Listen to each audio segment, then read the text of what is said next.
এই শাহবাগের চেতনায় নিয়ে গেছিল ধর্মহীনরা, এই নাস্তিকরা। তখন মানুষ গিয়ে ওখানে টাকা দিচ্ছে, খাওয়াচ্ছে, অথচ সর্বপ্রথম দেশনেত্রী বেগম খালেদা জিয়া বলছেন এই যে ফাঁসি চাই করতেছে, এই যে জামাত ইসলামের নেতাদেরকে ফাঁসি চাইতেছে, এটা আসলে নাস্তিকদের আখড়া। এই ইসলামের দলের পক্ষে সবচেয়ে প্রথম দাঁড়িয়েছে বেগম খালেদা জিয়া। উনি হিসাব করে নাই যে আমার ভোট নষ্ট হবে নাকি, মানুষ কি ভাববে। 10 বছর পরে মানুষ ঠিকই বুঝবে। 14 সালে ভোট ভাই, 1 বছর পরে ভোট, 13 সালে উনি বলতেছেন যে এগুলো নাস্তিকদের আড্ডা। সমস্ত মানুষ উনি ভোটের হিসাব করেন নাই, উনি ইসলামের পক্ষে দাঁড়াইছেন। এই বাংলাদেশ জাতীয়তাবাদী দল বিএনপিকে ইসলামের মুখোমুখি দাঁড় করানো হচ্ছে ভাই, কাজটা কিন্তু ঠিক হচ্ছে না। বাংলাদেশ জাতীয়তাবাদী দল বিএনপি ইসলামের সবচেয়ে বড় ধারক বাহক। আপনাকে প্রমাণ করে দেই, 72-এর সংবিধান যখন শেখ মুজিবুর রহমান লিখছিল, সে এখানে ধর্ম নিরপেক্ষতা নাম দিয়ে সেকুলারিজম নিয়ে আসছিল। তাকে তার বুঝার ভুল ছিল, উনি রিয়েলিটি মাইনে নেন নাই, মানুষকে মাইনে নিতে বলেন। উনি বলতেছেন জনাব স্পিকার সাহেব, ধর্ম নিরপেক্ষতা মানে ধর্মহীনতা নয়। উনি বুঝতেছেন না যে ধর্ম নিরপেক্ষতা বাংলা শব্দটা শুরুর শব্দ নয়, শুরুর শব্দ হলো সেকুলারিজম, যেটার অর্থ হলো it is a political principal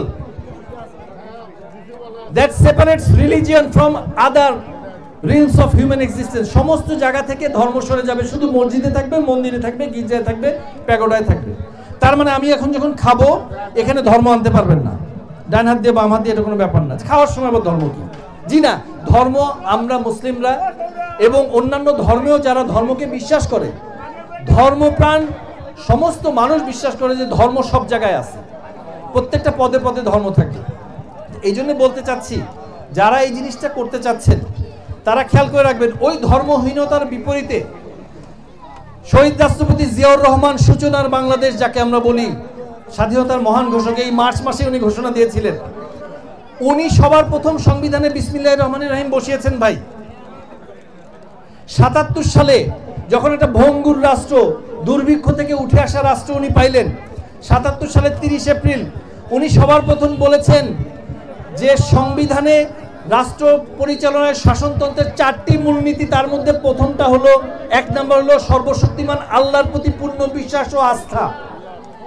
সরাসরি আল্লাহ শব্দটা বসিয়ে আল্লাহ শব্দটা উল্লেখ করে বলছেন জিয়াউর রহমান 77 সালের 30 এপ্রিল। এত সোজা মনে করেন না, সেই সময় বাম এবং রামের যে ছিল, দৌরাত্ম্য ছিল, সেই সময় ধর্মনিরপেক্ষতা সেকুলারিজম যে পরিমাণ প্রমিনেন্ট ছিল সারা বিশ্বে, সেইখানে তিনি ধর্মহীনতা থেকে বিসমিল্লাহির রহমানির রহিম বসাচ্ছেন। ওই যে লা তাকরাবুস সালাহ ওয়া আনতুম সুকারা, সব মানুষ মুখে আছে, যে কালকেই যদি বলে যে আল্লাহর আইন দাও তাহলে তো সব মুখে আছে, একজনও আসবে না। ওই যে আয়েশা রাদিয়াল্লাহু আনহা বলছিলেন, যদি প্রথমেই বলতো, রাসূল সাল্লাল্লাহু আলাইহি ওয়াসাল্লাম বলতেন যে তোমাদের আজকে থেকে মদ হারাম, তাহলে ওরা বলতো আমরা লা না দাও আল খামরা আবাদান, আমরা কখনোই এটা ছাড়বো না। তো ওই অবস্থা থেকে উনি বিসমিল্লাহ দিয়েছেন, ওই অবস্থা থেকে উনি বলছেন যে সর্বশক্তিমান আল্লাহর উপর পূর্ণ বিশ্বাস ও আস্থা। শুধু তাই না ভাই, আপনি দেখেন আপসীর জননেত্রী দেশনেত্রী বেগম খালেদা জিয়া, ওনার মত হলো বলবই। জিয়াউর রহমান বলেছেন গর্বই, তোমরা যত ধর্মহীনতাই হও আমি এখানে বিসমিল্লাহ ঢুকাবই, শাসনতন্ত্রের মূলনীতি আল্লাহর প্রতি পূর্ণ বিশ্বাস আস্থা থাকবেই। আপনি ইসলামের বিরুদ্ধে বলতেছেন এই বিএনপিকে? দেশনেত্রী বেগম খালেদা জিয়ার মতো বলবই। সারা বাংলাদেশের একটা অংশের মানুষকে ইউনাইট করে ভুল বুঝিয়ে, যে এই ভুল বুঝানো বুঝতে মানুষের 10 বছর লাগছে, যেটা ভুল ছিল, এই শাহবাগের চেতনায় নিয়ে গেছিল ধর্মহীনরা, এই নাস্তিকরা। তখন মানুষ গিয়ে ওখানে টাকা দিচ্ছে, খাওয়াচ্ছে, অথচ সর্বপ্রথম দেশনেত্রী বেগম খালেদা জিয়া বলছেন এই যে ফাঁসি চাই করতেছে, এই যে জামাত ইসলামের নেতাদেরকে ফাঁসি চাইতেছে, এটা আসলে নাস্তিকদের আখড়া। এই ইসলামের দলের পক্ষে সবচেয়ে প্রথম দাঁড়িয়েছে বেগম খালেদা জিয়া।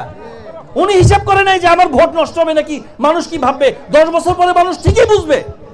14 সালে ভোট ভাই, 1 বছর পরে ভোট, 13 সালে উনি বলতেছেন যে এগুলো নাস্তিকদের আড্ডা। সমস্ত মানুষ উনি ভোটের হিসাব করেন নাই, উনি ইসলামের পক্ষে দাঁড়াইছেন। খেয়াল করে দেখেন, উনি সর্বপ্রথম শাপলা চত্বরে যখন হেফাজতে ইসলামের কর্মীদেরকে অকাতরে হত্যা করা হচ্ছিল, উনি সমস্ত ঢাকাবাসীকে নেমে আসার আহ্বান জানিয়েছেন। সর্বপ্রথম একটা রাজনৈতিক দল বলেছেন, বেগম খালেদা জিয়া বলছেন আমার কিছু যায় আসে না, বহির্বিশ্ব আমাকে জঙ্গি বলবে না কি বলবে, ট্যাগ দিবে, যায় আসে না। ওই সময় বিদেশ থেকে মোদির ওখান থেকে সবসময় খালি জঙ্গি ট্যাগ দেওয়া হয় দাড়ি টুপির পক্ষে দাঁড়ালে। উনি বলছেন যে এই নির্যাতনের বিরুদ্ধে সমস্ত ঢাকাবাসী নেমে আসুন। মিথ্যা কথা বলা এত সহজ না, এখনই ফেসবুকে ইউটিউবে লেখেন, এখনই পেয়ে যাবেন।